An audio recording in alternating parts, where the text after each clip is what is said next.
Everybody is ready. चलिए आज हम लोग फिर प्रोसीड कर रहे हैं।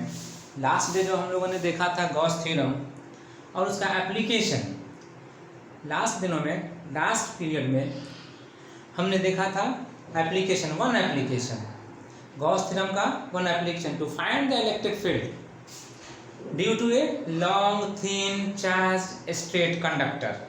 ठीक है, तो आज हम उसी को प्रोसीड करने जा रहे हैं फिर एप्लीकेशन को ही, और उसमें आज दूसरा टॉपिक लेते हैं। एग्जाम्पल नंबर 2 में लीजिए,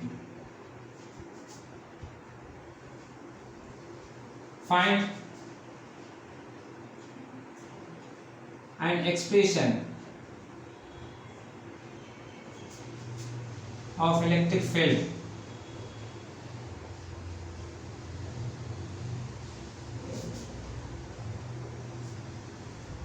due to a charged spherical shell।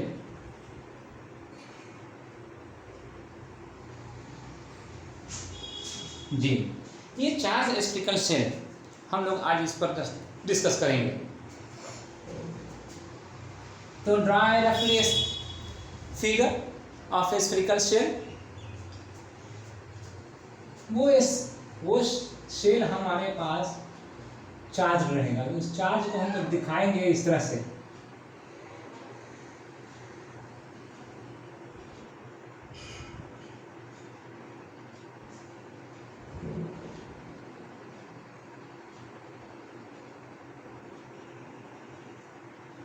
जी, तो ये प्लस का साइन इस पर दे देते हैं।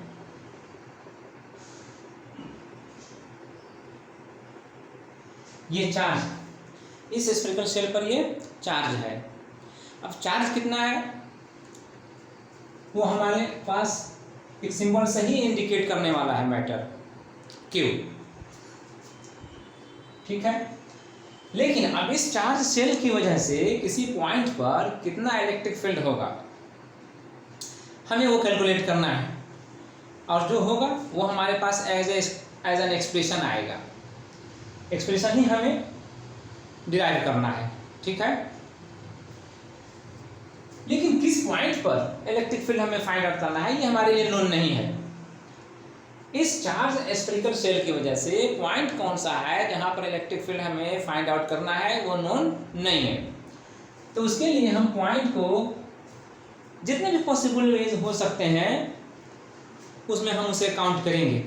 जैसे पहली पॉसिबिलिटी तो ये हो सकती है कि वो पॉइंट इस चार्ज शेल से आउटसाइड हो, और दूसरी पॉसिबिलिटी ये हो सकती है कि वो पॉइंट चार्ज शेल के इनसाइड हो। ठीक है, ये दो पॉसिबिलिटी हो सकते हैं। तो हम इन दोनों पॉसिबिलिटी पर वन बाय वन कंसीडर करेंगे।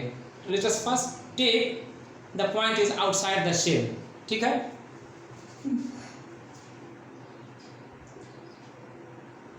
केस 1,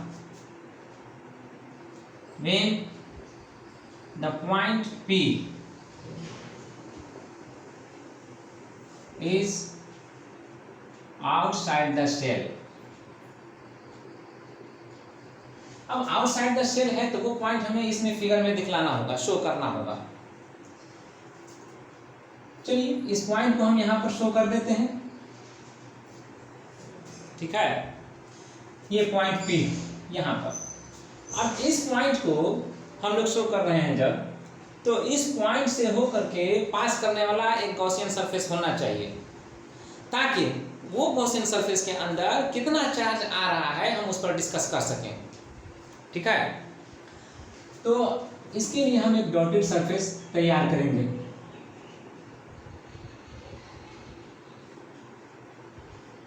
ये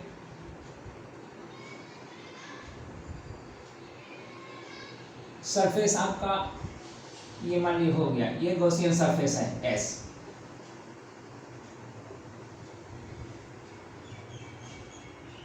ठीक है, गॉसियन सरफेस।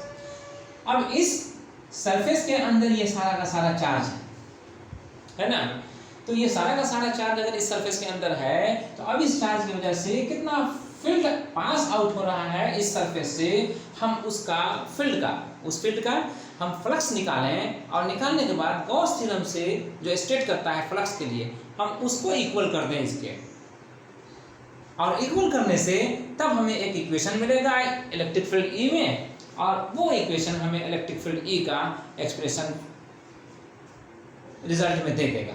ठीक है, तो now let Q the amount of charge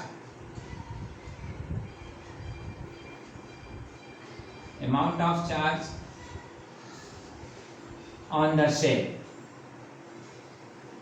R क्या है, रेडियस ऑफ द शेल, और ये R distance of the point, distance of the point P from the center,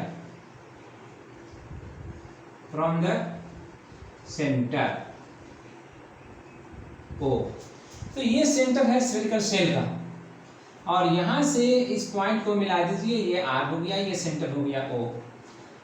ठीक है, तो नाउ अब हम फ्लक्स निकालेंगे इस किसका, इस चार्ज की वजह से जो फील्ड पास आउट हो रहा है इस सरफेस से, इस तरफ, इस तरफ, इस तरफ, इस तरफ, इस तरफ, इस तरफ, इस तरफ और इस तरफ, ऑल अराउंड जो भी फील्ड पास आउट हो रहा है वो अपना फ्लक्स बनाते हुए पास करेगा। तो उसका फ्लक्स कितना होगा हमें वो कैलकुलेट कर लेना है।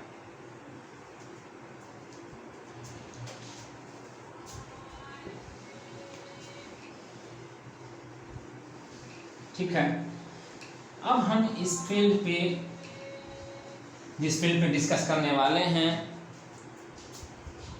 उसको भी एज्यूम कर लें। E the electric field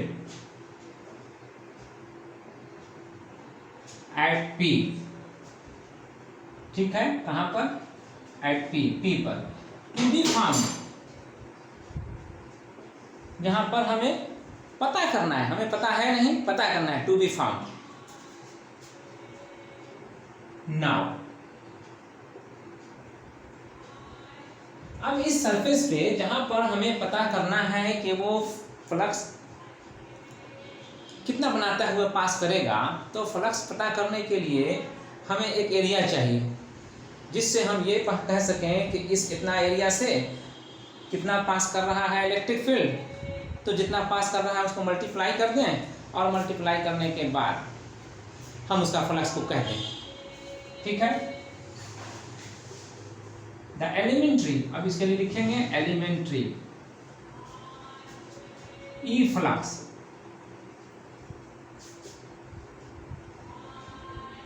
through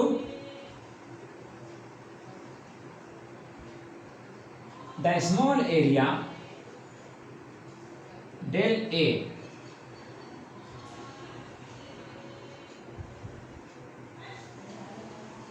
around P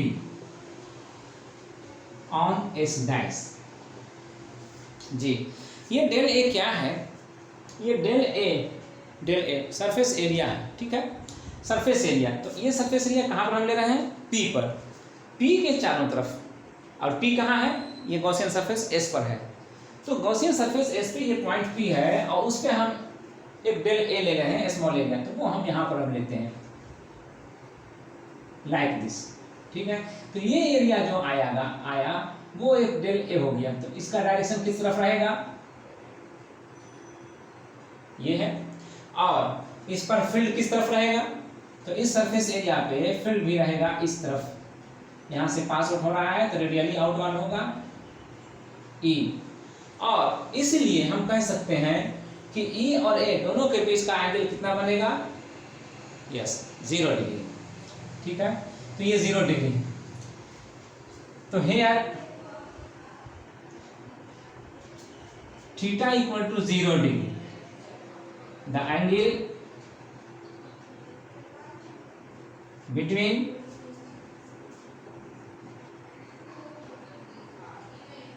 E and del A, E and del A और E दोनों के बीच का एंगल कितना है 0 डिग्री।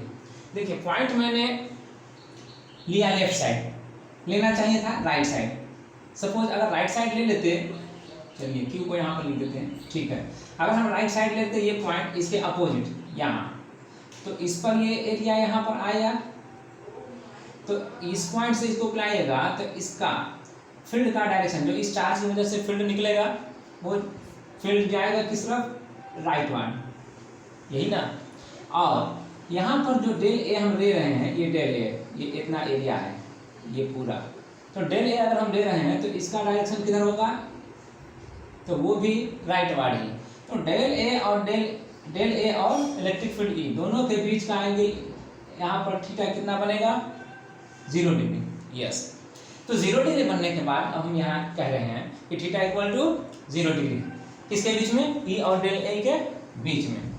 अब इससे फ्लक्स कितना पास करेगा, तो वो फ्लक्स हमें यहाँ पर लिखना था, क्योंकि यहाँ पर हमने लिखा है the elementary E flux through the small area del A around P on X. तो अब इसको हम इक्वल टू करेंगे, और इक्वल टू करने के बाद हम क्या करेंगे, ई टाइम्स डेल ए कॉस 0 डिग्री, ठीक है।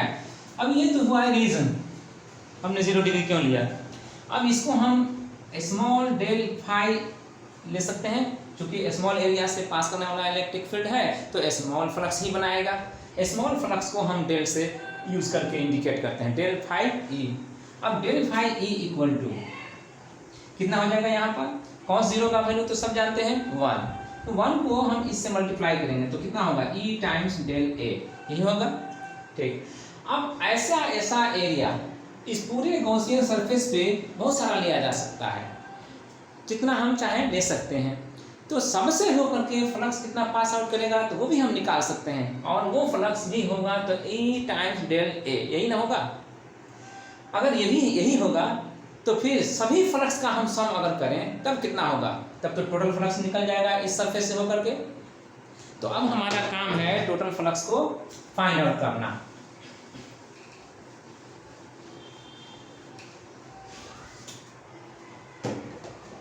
Therefore, total E flux through S phi E equal to summation of E times del A, यही ना जी। तो अब जाइए, E तो आपका इक्वल वैल्यू रखेगा, क्योंकि सरफेस गॉसियन सरफेस पे पॉइंट चाहे जहां भी लीजिए जी, ये पॉइंट यहाँ लीजिए, यहाँ लीजिए, यहाँ लीजिए, यहाँ लीजिए, कहीं भी लीजिए, लेकिन सभी इक्वल डिस्टेंस पर होगा सेंटर से, ठीक है। तो सेंटर से जब इक्वल डिस्टेंस पर होगा तो इसलिए ई का वैल्यू मैग्नीट्यूड में भी सबके लिए इक्वल होगा, सिर्फ डायरेक्शन ही चेंज होगा। यहाँ पर का इलेक्ट्रिक फील्ड का डायरेक्शन राइट साइड, इससे पहले वाला पॉइंट पर लिए थे जो लेफ्ट साइड, तो फिर यहाँ पर जो अगर लेंगे तो फिर अपवर्ड, फिर नीचे लेंगे तो डाउनवर्ड, है ना, ठीक है। तो पॉइंट बदलेगा और उसका डायरेक्शन भी इलेक्ट्रिक फील्ड का वहाँ पर बदलेगा, लेकिन मैग्नीट्यूड वही रहेगा। तो अब summation of E times del A, तो ई जो सबके लिए सभी पॉइंट्स पर सेम रहेगा, अगर सेम रहता है तो इसको बाहर कर लीजिए और समेशन ऑफ डेल ए लिख लीजिए। ये समेशन ऑफ डेल ए जो हो रहा है वो टोटल सरफेस एरिया हो रहा है गॉसियन सरफेस का। तो अगर टोटल सरफेस एरिया है तो सरफेस स्फेरिकल है ना, स्फेरिकल सरफेस है अगर, तो उसका सरफेस एरिया कितना हो जाता है, 4 पाई आर स्क्वायर। तो आप यहाँ पर रीजन दे दीजिए, here summation of del A equal to total SA of the Gaussian surface, of the Gaussian surface,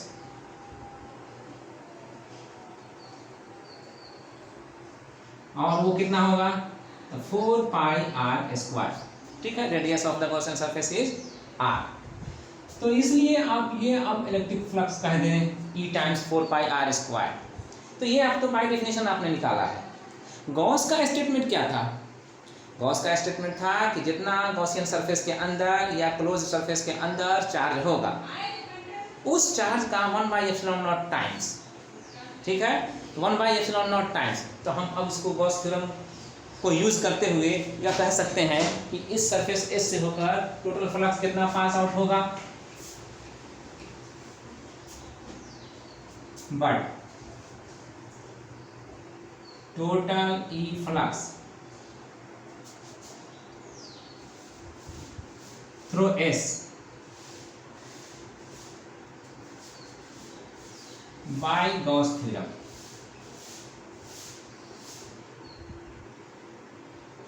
कितना होगा 1/ε0 टाइम्स क्यू। ठीक है, तो देयरफॉर अब ये फ्लक्स और ये फ्लक्स जो दोनों जो ऑलरेडी हम पहले निकाल चुके हैं वो इक्वल होगा। Therefore E times 4πr² equal to 1/ε0 times Q.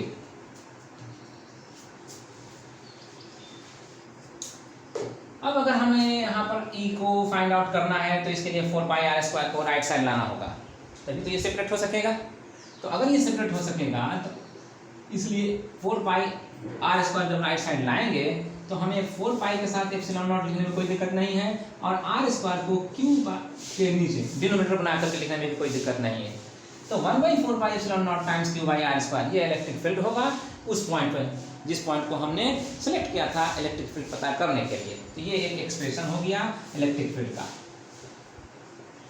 ठीक है, केस 1 पर हमने डिस्कस ओवर किया, इसी के साथ ये केस 1 का डिस्कशन ओवर हुआ। अब हमारा केस 2 का। केस 2 में क्या था, पॉइंट अगर आउटसाइड ना हो बल्कि इनसाइड हो तब क्या होगा। तो अब चलिए इसको मिटा दें। अगर पॉइंट इनसाइड हुआ तो फिर हम इस सारे फिगर्स को भी हम रिमूव कर दें। चलिए तो इसको भी हटा देते हैं और यहाँ भी हटा देते हैं। तो अब जाकर के इसके अंदर हम कोई पॉइंट सिलेक्ट करेंगे,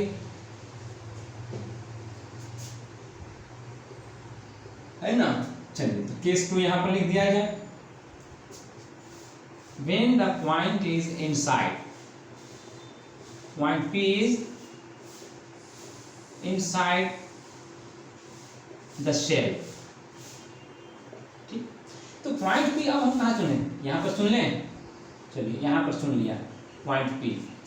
तो अब इस शेल के अंदर ये पॉइंट ले लिया, तो जिस पॉइंट पर हमें इलेक्ट्रिक फील्ड फाइंड आउट करना होता है उस पॉइंट से हम गॉसियन सरफेस ड्रा करते हैं। वही गॉसियन सरफेस चार्ज को इनक्लोज करने वाला होता है। अब लीजिए, तो ये अब आपका गॉसियन सरफेस यहां बनेगा। In this case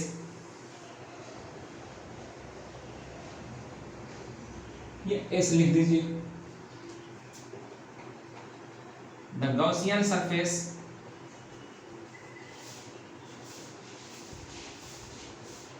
is inside the shell, shell के अंदर है। ठीक है, अब शेल के अंदर तो ये शेल सरफेस हो गया। क्या इस सरफेस के अंदर चार्ज इनक्लोज हो रहा है? चार्ज तो सारा का सारा इस सरफेस शेल पर दिया हुआ है। अब इस सरफेस शेल पर दिया हुआ है तो इस गॉसियन सरफेस के अंदर ये चार्ज नहीं आ पा रहा है। इसका मतलब हुआ कि गॉसियन सरफेस इस केस में कोई भी चार्ज को इनक्लोज नहीं कर रहा है। तो अब हम यहाँ पर आर्गुमेंट करेंगे कि but no charge is enclosed by the surface S in this case, है ना।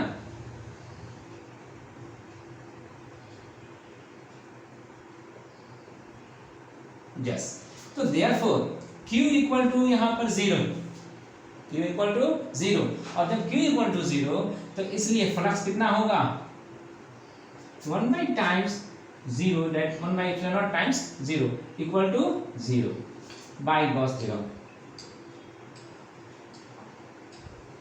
Bye Gauss theorem. ठीक है, अब अगर इतना आपने देख लिया तो अब इस फ्लक्स को, किस फ्लक्स को, इस फ्लक्स को हम लेकर देखना चाहेंगे।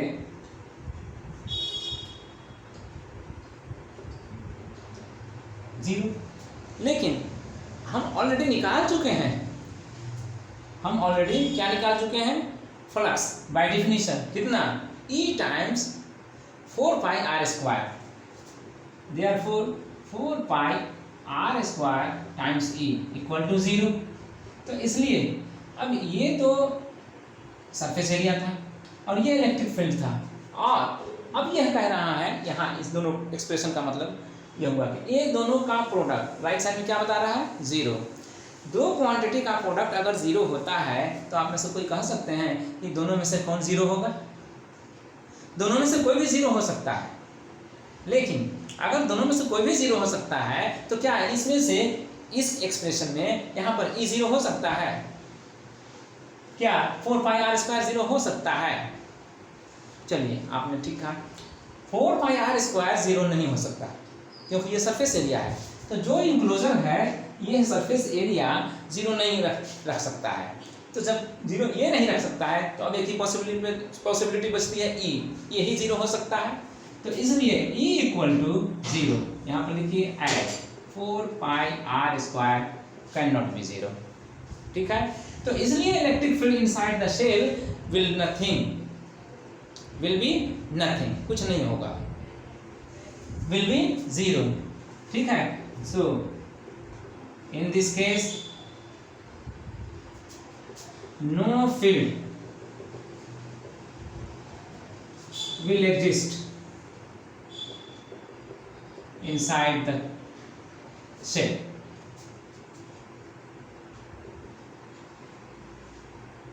चार्ज है, शेल चार्ज है, बावजूद इसके कोई भी फील्ड उसमें एग्जिस्ट नहीं करेगा।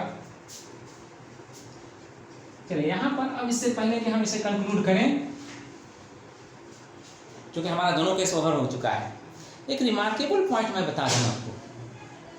यहाँ पर एक रिमार्केबल पॉइंट मैं बता दूं, और वो पॉइंट है, लिख लीजिए रिमार्क्स के अंदर ही।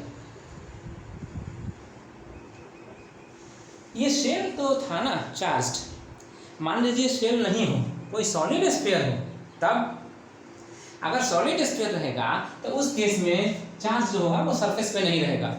Charge will be distributed overall as a whole volume, पूरे वॉल्यूम में चार्ज का डिस्ट्रीब्यूशन होगा। तो पूरे वॉल्यूम में अगर सॉलिड स्फीयर पर रहने पर अगर पूरे वॉल्यूम में चार्ज का डिस्ट्रीब्यूशन होगा, तब उस केस में उसकी वजह से इनसाइड द सॉलिड कितना इलेक्ट्रिक फील्ड होगा किसी पॉइंट पर।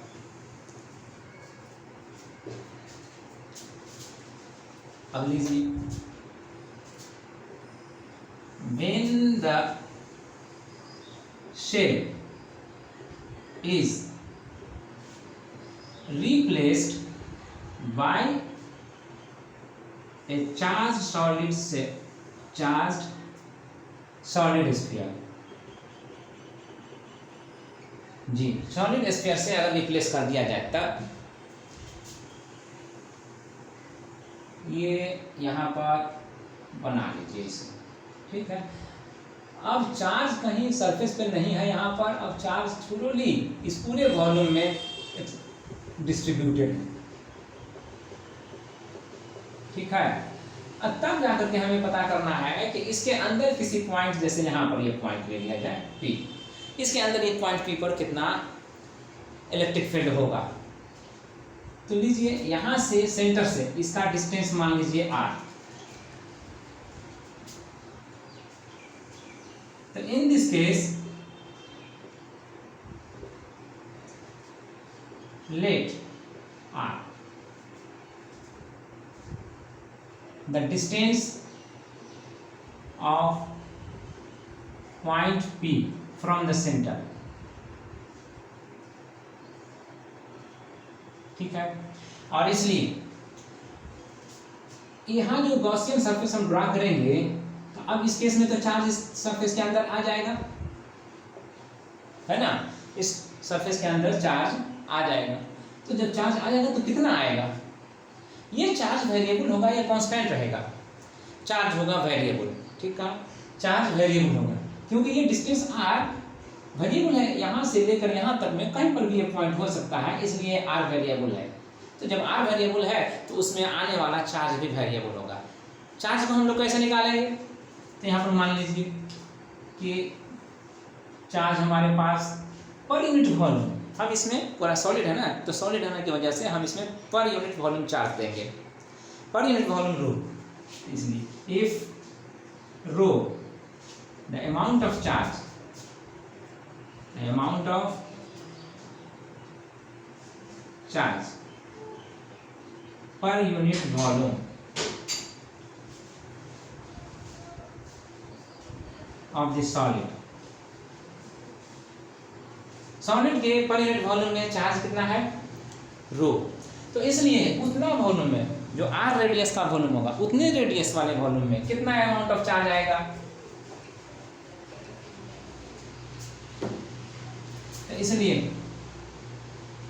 The amount of charge, the amount of charge in the volume